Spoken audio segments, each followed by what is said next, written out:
Shalom, Bapak Ibu sudah dikasih Tuhan. Bagaimana kabarnya?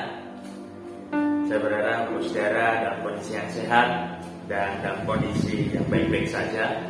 Walaupun di tengah-tengah situasi yang sulit, tapi percayalah Tuhan tidak pernah meninggalkan kita. Pada kesempatan kali ini mari kita bersama-sama belajar firman Tuhan, yang mana sebelum kita bersama-sama belajar firman Tuhan, mari kita terlebih dahulu berdoa. Kalau saudara bisa berdoa di tempat masing-masing, saya akan memimpin dalam doa. Mari kita berdoa. Tuhan, kami mengucap syukur bahwa Allah yang baik, yang mengasihi kami, yang tidak pernah meninggalkan kami. Kami bangga memiliki Allah seperti Engkau, Allah yang tidak pernah melupakan dan tidak pernah meninggalkan kami. Pemeliharaan yang sempurna itu, Bapa, yang begitu mengasihi kami. Kami bersyukur untuk itu semua. Dan pada kesempatan ini kami mau bersama-sama belajar firman-Mu. Biarlah firman-Mu itu yang melegakan setiap rasa haus dan lapar kami, sehingga kami dipuaskan dan kami menjadi anak Tuhan yang mengerti. Tidak hanya mengerti firman-Mu, tapi juga menjadi pelaku-pelaku firman Tuhan yang setia. Terima kasih Tuhan Yesus, terima kasih kuasai setiap pikiran kami, telinga kami, hati kami, dan ruangan di mana kami beribadah maupun secara online. Tapi Engkau yang menguasai setiap kami, sehingga ketika kami mendengar firman-Mu tidak dicuri oleh si jahat, dan kami menjadi anak Tuhan yang berkata di firman Tuhan. Hamba-Mu yang menyampaikan firman Tuhan yang penuh dengan kelemahan, keterbatasan, Engkau Allah sendiri yang mengurapi. Terima kasih Bapa, bisa mendengarkan firman-Mu. Dalam nama Yesus kami berdoa. Haleluya. Amin. Saudara kasih Tuhan, mari pada kesempatan ini kita akan bersama-sama belajar satu kebenaran firman Tuhan yang saya mengajak saudara kita buka Alkitab kita di dalam surat Petrus. Ya, surat Petrus surat 1 Petrus. Ya, surat 1 Petrus pasal yang kelima, ayat yang ke 17. Saya ulang. 1 Petrus pasal yang kelima, ayat yang ke-7, 8, 9, 10, 11. Jadi ayat 7 sampai 11. 1 Petrus pasal yang kelima, ayat yang ke-7 sampai 11. Saya akan bacakan bagi Bapak Ibu Saudara sekalian yang sudah bisa simak di Alkitab masing-masing. Demikian bunyi firman Tuhan. Serahkanlah segala kekhawatiranmu kepadanya, sebab Ia yang memelihara kamu. Sadarlah dan berjaga-jagalah. Lawanmu si iblis berjalan keliling sama seperti singa yang mengaum-ngaum dan mencari orang yang dapat ditelannya. Lawanlah dia dengan iman yang teguh, sebab kamu tahu bahwa semua saudara-saudaramu di seluruh dunia menanggung penderitaan yang sama. Dan Allah sumber segala kasih karunia yang telah memanggil kamu dalam Kristus kepada kemuliaan yang kekal akan melengkapi, meneguhkan, menguatkan, dan mengokohkan kamu sesudah kamu menderita seketika lamanya. Ialah yang mempunyai kuasa sampai selama-lamanya. Amin. Nah, Bapak Saudara dikasih Tuhan, saya memberikan judul firman Tuhan pada kesempatan ini, yaitu menggunakan waktu dengan berjaga-jaga. Menggunakan waktu dengan berjaga-jaga. Apa maksudnya Bapak Saudara? Nah, saya akan memulai dengan satu kalimat yang sebenarnya adalah good news atau kabar baik. Ya, kalau kita bisa melihat di ayat yang ke-7, kita melihat ini satu good news ya, atau kabar baik yang sungguh indah. Serahkanlah segala kekhawatiranmu kepadanya, sebab Ia yang memelihara kamu. Kita diminta, kita disuruh untuk menyerahkan segala kekhawatiran kita karena ada pribadi yang memelihara kita. Ini ayat kalau di tengah situasi yang biasa, yang mudah, yang gampang, yang segala sesuatu sesuai dengan yang kita mau, yang kita ingin, yang kita harap, nampaknya nggak terlalu ada hal yang enak gitu kan? Atau ini ya biasa aja ya, biasa saja. Tetapi ketika kalau kita melihat kejadian hari-hari ini, ya, ketika virus corona juga belum kunjung bisa dikalahkan, bahkan semakin merebak dengan berbagai macam varian, berbagai macam mutasi begitu katanya, itu membuat kita kadang khawatir secara manusia. Nah, ketika kita sedang takut, kita sedang khawatir, kemudian kita membaca ayat ini, sebenarnya ini menjadi satu hal yang sangat menenangkan, ya. Sebab Ia yang memelihara kamu. Kita disuruh menyerahkan segala kekhawatiran kita karena ada pribadi yang memelihara.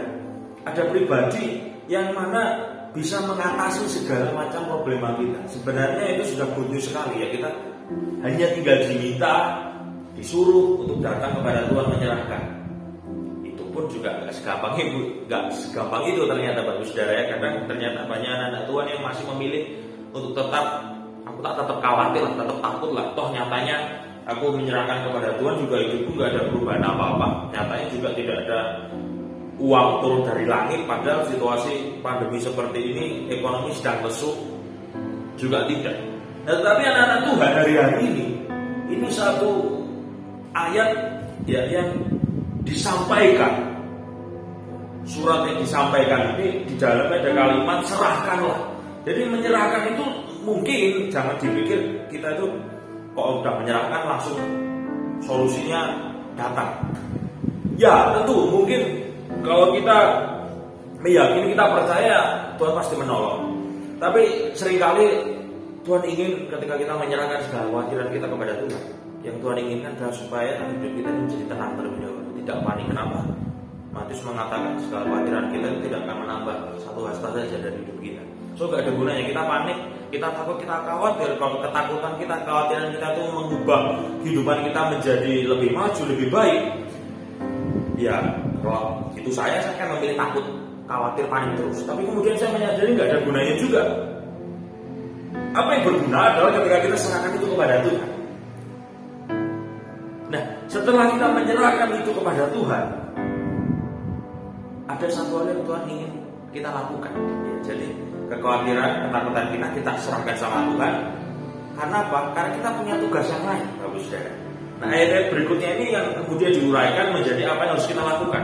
Ya, karena kalau kita ayat 7 ini kita belum beres, artinya kita masih takut, kita masih khawatir. Ayat selanjutnya kita nggak akan bisa lakukan. Tapi bagi barang siapa yang sudah menyerahkan kekhawatiran, ketakutannya kepada Tuhan, ayat selanjutnya ini adalah menjadi bagian kita, menjadi tugas kita sebagai umat percaya. Apa? Sadarlah dan berjaga-jagalah. Ya, lawanmu si iblis berjalan keliling sama seperti singa yang mengamau dan mencari orang yang dapat ditelannya. Mengingatkan kita kembali, kita punya musuh bebuyutan yang namanya iblis, Bapak Saudara. Yang namanya iblis. Nah, dan di sini iblis ini diumpamakan bukan seperti pocong atau kuntilanak atau hantu gitu ya, tapi dia diumpamakan seperti singa yang mengaum-ngaum. Kalau saya tidak salah mengingat ya, kalau saya tidak salah mengingat ketika Bapak sudah lihat di channel TV Discovery Channel gitu ya, yang isinya tentang hewan-hewan gitu ya pokoknya. Nah, yang saya ingat dulu saya masih sering melihat, ya, sekarang kelihatan jarang ya, atau mungkin channelnya ganti gitu. Hewan karnivora seperti ini, ya, khususnya binatang-binatang, ya, singa, cita, harimau ya, dan keluarganya itulah ya. Itu ketika nangkep atau memangsa, ya, dia itu harus mengintai terlebih dahulu. Dia harus mengintai terlebih dahulu. Jadi dia nggak tanpa perencanaan, kalau saudara. Dia bukannya tiba-tiba, wah baru lapar nih, wah ada siapa itu, langsung diajak lari atau langsung ditangkap. Tidak, dia kan mengendap-endap dari jauh, ya kan, pelan-pelan, ya dia jalan, dia mengendap-endap. Bagaimana caranya supaya yang dimangsa itu tidak sadar ya akan kehadiran dari si singa ini. Ya, singkat cerita kemudian kalau sudah benar-benar dekat dan sampai di titik kemudian si singa menyadari sudah cukup dekat untuk kemudian dimangsa atau ditangkap begitu, disergap, atau setidaknya kalau tiba-tiba kalau yang mau dimangsa ini menyadari kehadiran dari singa ini, nah barulah singa ini kemudian lari, singa itu lari, ya, dan kemudian berusaha menangkap dari mangsa atau buruannya ini. Ya. Kenapa waktu itu dijelaskan, saya pikir kenapa singa ini kemudian tidak langsung lari begitu aja ya, kok harus ada perencanaan, harus mengendap-endap dulu. Ternyata kemudian dijawab dari channel di Discovery Channel atau tayangan itu, kenapa? Karena singa, cheetah atau ya sejenisnya ya, harimau dan seterusnya, itu mereka tuh tidak punya apa ya, tenaga stamina yang cukup untuk lari cepat 2 kali bagus. Jadi apa yang terjadi ketika mereka gagal, ketika mereka dalam kondisi lapar dan mereka gagal nangkap buruannya, dia udah gak bisa lari lagi. Dia harus nunggu beberapa waktu lamanya, mungkin beberapa jam gitu, untuk mengumpulkan tenaga kembali untuk kemudian menyergap buruan yang lain. Nah itu tentu akan merepotkan dan akan membuat singa dan yang lain-lainnya itu akan kelelahan. Wah ini udah kesel, udah ngeleh ya, wah malah nggak dapat, ya nggak dapat buruan, mereka akan semakin menderita. So, makanya singa ini bagaimana caranya mengendap-endap ya, untuk cari waktu yang paling tepat untuk menyergap. Karena apa? Singa ini tidak punya cukup banyak waktu ya untuk mengisi tenaga ya, dan cukup banyak waktu untuk kemudian menyergap, untuk berulang kali mencoba. Jadi dia harus matang strateginya. Ya, ini beda dari, saya juga ini dulu saya lihat di Discovery Channel, itu beda dari singa, bukan singa, serigala yang di bagian salju, saya lupa ya namanya. Serigala yang di bagian mungkin di kutub gitu ya, bukan kutub sih ya, pokoknya di tempat yang bersalju itu mereka beda, mereka punya stamina ya. Jadi cara mereka menyergap beda dari singa. Cara serigala yang biasanya ada di salju, serigala salju itu mungkin ya, dia menyergap itu dia akan ngajak lari mangsanya, dan dia tidak menyergap, dia hanya ngikutin terus, dia diajak lari sampai si mangsa ini capek sendiri untuk lari sehingga barulah disergap. Karena si serigala yang ada di salju ini ternyata punya stamina yang tinggi ya, beda dari singa yang harus sekali jadi harus dapat mangsa. Saya pikir, ketika saya membandingkan ini dengan apa yang disampaikan Petrus, ini masuk akal sekali. Masuk akalnya bagaimana? Kalau kita lihat di sini, sadar dan berjaga-jaga lawan si iblis. Jadi sebagai pembuka saya ingin sampaikan pada saudara bahwa kita punya lawan yang diumpamakan sama seperti si singa, yaitu iblis. Dia berjalan keliling sama seperti singa yang mengaum-aum dan mencari orang yang dapat ditelannya. Jadi iblis ini dengan rencana yang matang, ya, dengan penuh hati-hati dia jalan berkeliling, dia mencari mangsa. Nah, kenapa? Karena dia harus cari yang benar-benar lemah ini mana ya? Kapan keliling? Ini orang Kristen, anak-anak Tuhan yang saat ini sedang goyah imannya, sedang lemah ini, tak titeni dulu.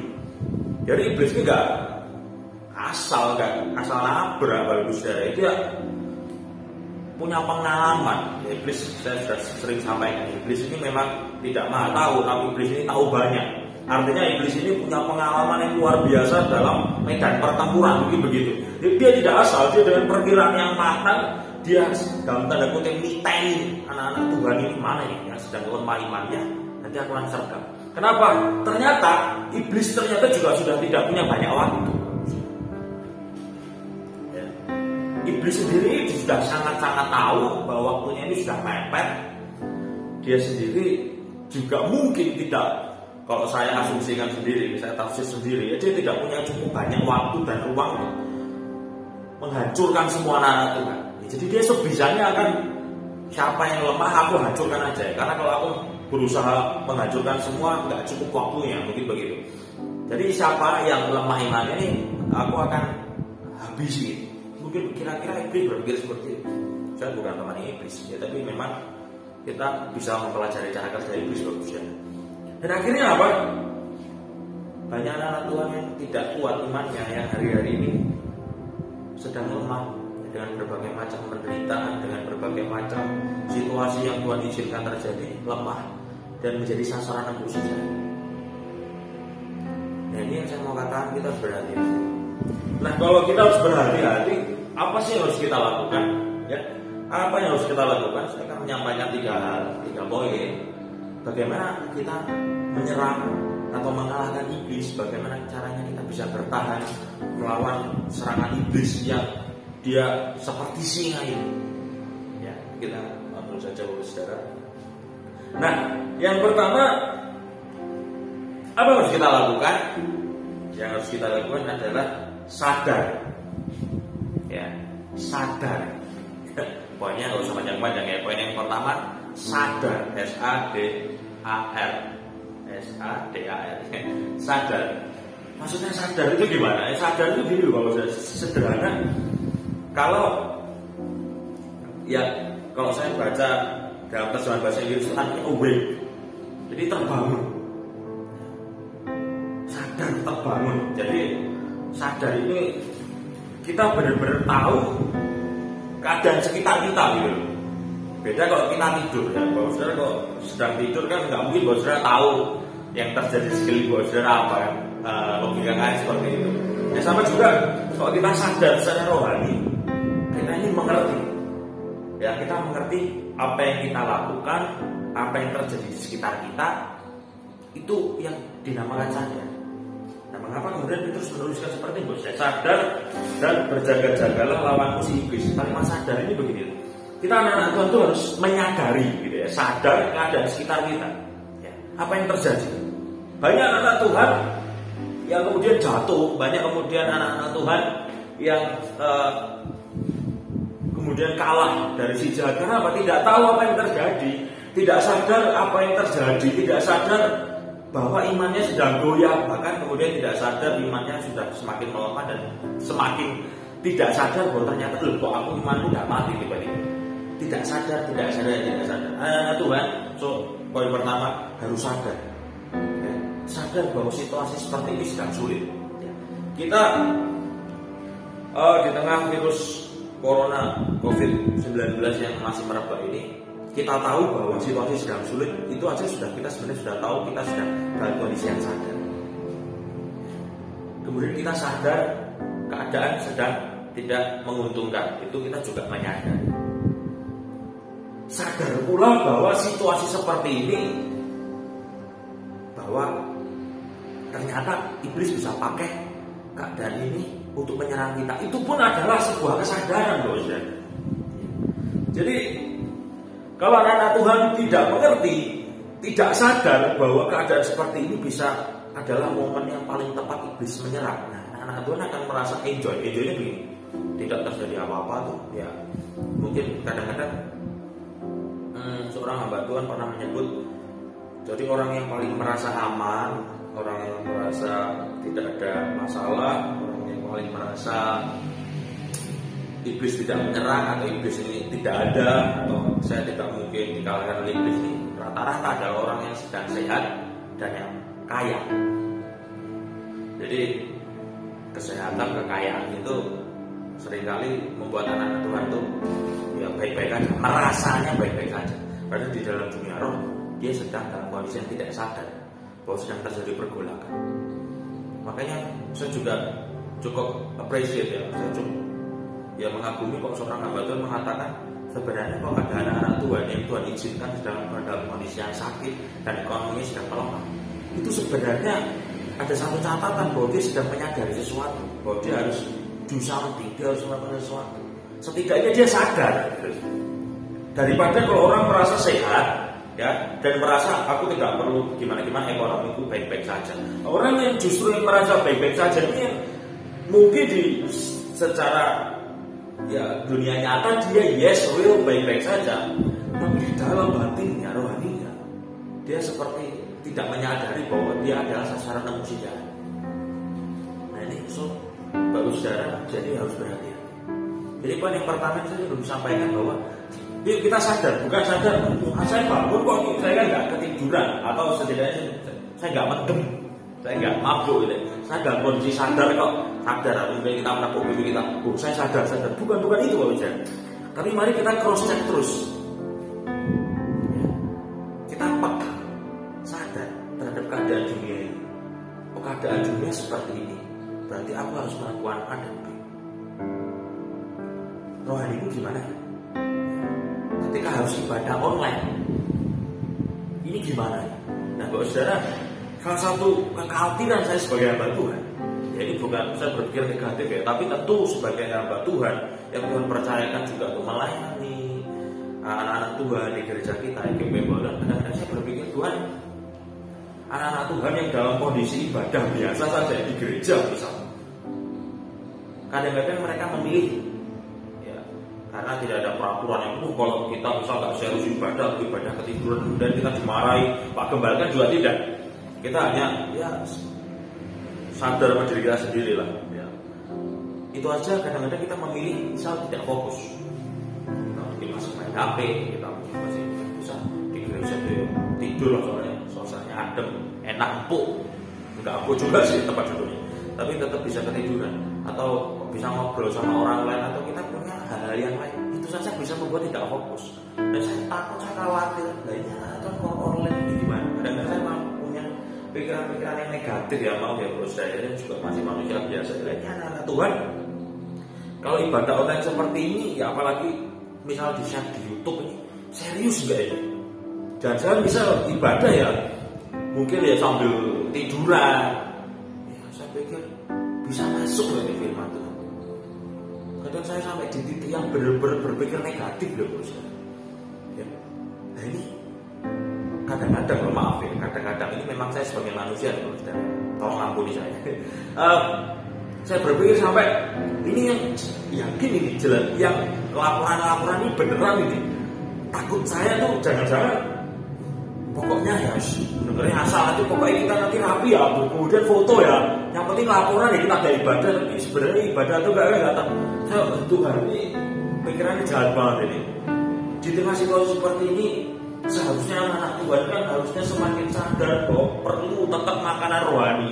Nah ini tetap enggak, kita yang hamba Tuhan, kepala jemaat sama pastoral berusaha bagaimana tetap memberi makanan rohani ini bisa diterima tidak, di yang makanan yang disediakan ini dimakan enggak gitu. Tapi kemudian ya Tuhan memberikan peneguhan, penghiburan bagi saya.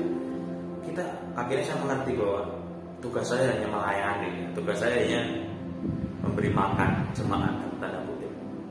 Saya serahkan segala perkara itu kepada Gembala aku, yaitu Tuhan Yesus.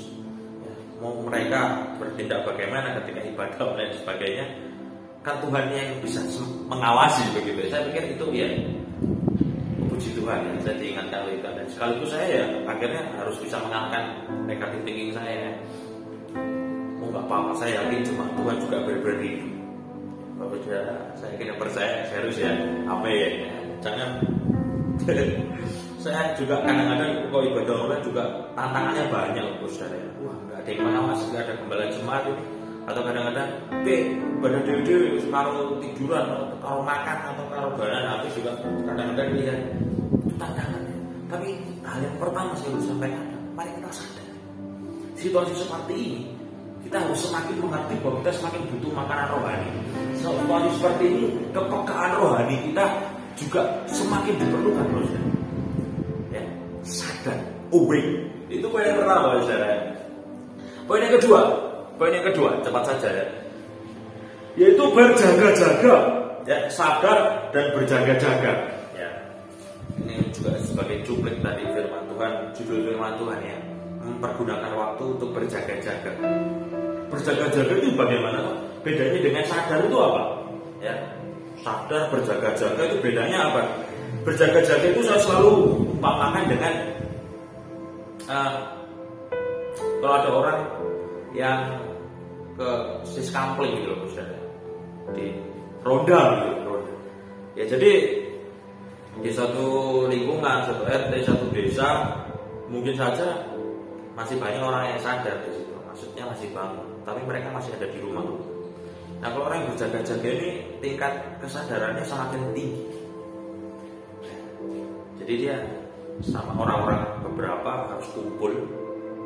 Ya, dan dia harus di pos kampleng untuk berjaga-jaga. Jadi mereka bukan hanya menjaga diri sendiri, tapi mereka juga menjaga kampungnya atau menjaga orang lain.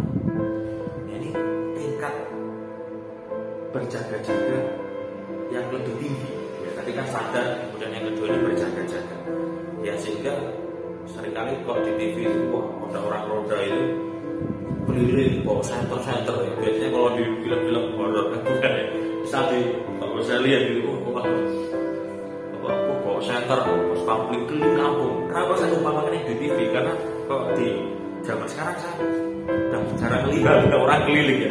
Paling keliling ya ambil sendiri. Karena saya sendiri juga begitu. Sebenarnya kok roda ya kelilingnya ambil jembetan dan kemudian gaple atau main kartu. Kelilingnya kalau misal ada desas-desus ada yang maling baru keliling semuanya. Bawa senter itu udah terlambat, itu reaktif gitu ya. Itu namanya setelah ada kejadian baru benar-benar keliling. Soalnya berjaga-jaga itu setiap hari. Ya, benar-benar setiap hari menjaga diri sendiri, menjaga keluarga dan juga menjaga orang lain.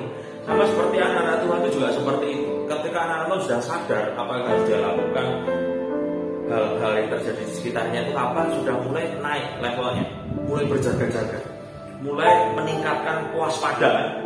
Ya, tentu kalau khusus kampling gitu harus bawa senter, bawa peralatan. Anak Tuhan yang sudah mengerti harus berjaga-jaga. Dia harus semakin mengerti firman Tuhan. Dia harus semakin mengerti harus bawa peralatan apa untuk menguasai diri, untuk menguasai jahat. Kenapa? Dari situ dia juga bisa menjaga orang lain. Dia bukan hanya menjaga dirinya sendiri, tapi dia mulai melihat, oh temanku ini kok kelihatan mau jatuh nih, wah aku harus menjaga dia nih, guys, bro, yang patuh, ya, ini jangan melemah, wah ekonomi sedang lesu, gimana aku harus melakukan apa, gimana apa yang bisa bantu, kita harus saling menjaga, jangan sampai ada saudara seiman yang jatuh, imannya goyah dan akhirnya mati, gara-gara tidak ada satu di antara kita yang saling menjaga bersama. Kita anak-anak Tuhan, kita punya persekutuan, kita ada di dalam satu komunitas yang seharusnya kita bisa menjaga satu sama lain.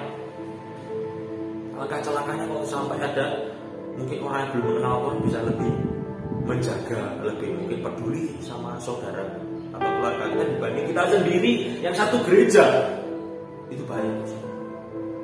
Jadi yang kedua, saya ingin sampaikan kepada Bapak Saudara, mari kita berjaga-jaga. Kalau kita sudah sadar apa yang terjadi, kita harus berjaga-jaga. Kita harus berjaga-jaga. Ya. Dan kedua, cuma saja ya. Yang ketiga, kalau tadi kita sadar, kalau kita tadi berjaga-jaga itu satu defense, Bapak Saudara, atau itu bertahan. Nah, yang ketiga ini adalah usaha kita untuk menyerang si iblis, yaitu lawan iblis dengan iman yang teguh. Ya. Ayat yang ke-9 saya bacakan sebagai poin yang ketiga itu, lawan iblis dengan iman yang teguh. Lawanlah dia dengan iman yang teguh, sebab kamu tahu bahwa semua saudaramu di seluruh dunia menanggung penderitaan yang sama. Kadang-kadang kalimat ini bisa dijadikan sebagai satu alasan yaitu murtad. Kalau menderita, jadi iblis tidak pakai hari ini itu adalah tentang penderitaan. Apalagi ada COVID ya, menderita baik secara mental, secara fisik, sakit, ekonomi lesu, segala sesuatu tidak berjalan seperti yang diinginkan. Ada penderitaan dan iblis pakai itu supaya anak-anak Tuhan itu imannya goyah dan akhirnya murtad. Ya kalau anak-anak Tuhan murtad, biasanya bisa pakai. Lah aku sedang menderita kok. Katanya Tuhan mau kenal, nyatanya enggak. Ya, enggak ada gunanya juga aku jadi orang Kristen. Dan aku murtad aja. Ya Kristen enggak Kristen, nyatanya tetap menderita kok. Nah ini yang kemudian dipakai iblis. Satu-satunya cara yang kita bisa lakukan untuk menyerang balik iblis adalah dengan iman yang teguh. Kenapa? Iblis akan menyerang terus iman yang goyah. Tapi ketika anak-anak Tuhan itu akan tetap kuat, iblis ini dia lakukan cara yang lain. Dia akan menyerang, dia akan lari. Kenapa? Dia tadi saya katakan dia tidak punya banyak waktu.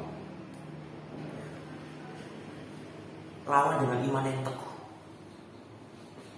Iman yang teguh itu bukan berarti sejak awal kita teguh, bukan. Sejak awal kita kuat, tidak. Tapi ketika badai sini berganti datang menerpa kita, mungkin kita yes pernah lemah, tapi kita menguatkan diri kita. Itu iman yang teguh. Jadi iman yang teguh itu bukan tanpa latihan, tapi ada latihan. Bukan tiba-tiba maklum kita udah teguh, udah kuat loh. Tapi ketika keadaan datang itu melatih kita untuk kita tetap kuat di dalam tubuh. Itu iman yang teguh. Kalau saya kasih Tuhan, mengapa saya sama yang ini? Tadi saya kemudian kepikiran, kenapa judul firman itu adalah menggunakan waktu untuk berjaga-jaga. Kalimatnya adalah begini.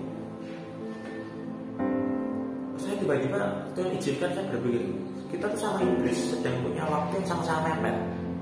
Kenapa mepet? Iblis ini tahu waktunya tidak lama. Sebentar lagi kalau waktunya habis, iblis ini akan dicampakkan ke dalam neraka ya, untuk selama-lamanya. Dia tahu waktunya tidak habis, oleh karena dia meyakini waktunya tinggal sedikit, dia akan serius benar-benar menghancurkan anak-anak Tuhan. Tentu tidak terkecuali Bapak Saudara dan saya juga masuk dalam rencana iblis. Dia nggak main-main. Dia tahu waktunya tinggal sebentar. Iblis waktunya tinggal sebentar, kita pun waktunya juga tinggal sebentar, kita juga waktunya nggak lama. Tapi iblis saja tahu apa yang harus dia lakukan. Masa kita enggak?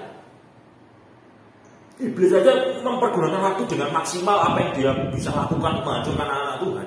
Kita juga harus melakukan apa yang kita bisa untuk mempertahankan iman kita tetap kuat. Mempergunakan waktu dengan baik. Pergunakan waktu dengan baik untuk apa? Dia itu tadi sadar, berjaga-jaga dan punya iman yang teguh di dalam Tuhan. Kenapa? Hal ini kita harus tetap lakukan. Banyak anak-anak Tuhan mulai dapat salah iblis. Ya. Untuk kita situasi banyak di rumah ini tetap melakukan kegemaran kita, hobi kita, atau apa yang kita mau lakukan. Kan kita habis banyak waktu di situ. Dan yang terjadi apa? Yang terjadi adalah kemudian iblis menang. Nah, apa yang kita bisa pelajari pada kesempatan saat ini? Kita belajar firman Tuhan. Mari kita tetap sadar, berjaga-jaga dan lawan iblis dengan iman yang teguh. Jangan sampai waktu kita habis untuk melakukan hal yang sia-sia.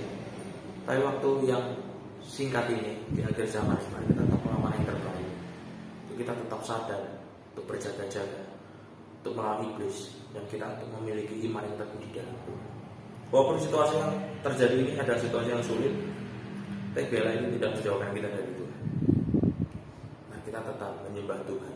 Nah, kita tetap percaya pada Tuhan. Bahwa ya, saya tutup dengan kalimat ya, ayat yang 11. Dan Allah sumber segala kasih karunia yang telah memanggil kamu dalam Kristus kepada kemuliaan yang kekal akan melengkapi, meneguhkan, menguatkan, memampukan kamu sesudah kamu menderita seketika lamanya.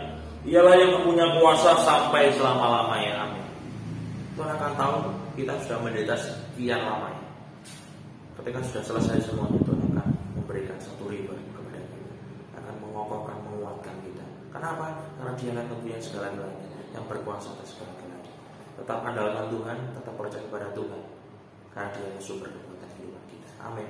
Dan berdoa, ucap syukur Tuhan waktu ini kami kena percaya firman-Mu tidak lewat begitu saja. Ayo benar-benar ada dalam hati kami yang menjadi pelaku-pelaku firman Tuhan yang setia. Berkati anak Tuhan walaupun di tengah situasi yang sulit, Engkau yang katakan menguatkan setiap jemaat Tuhan.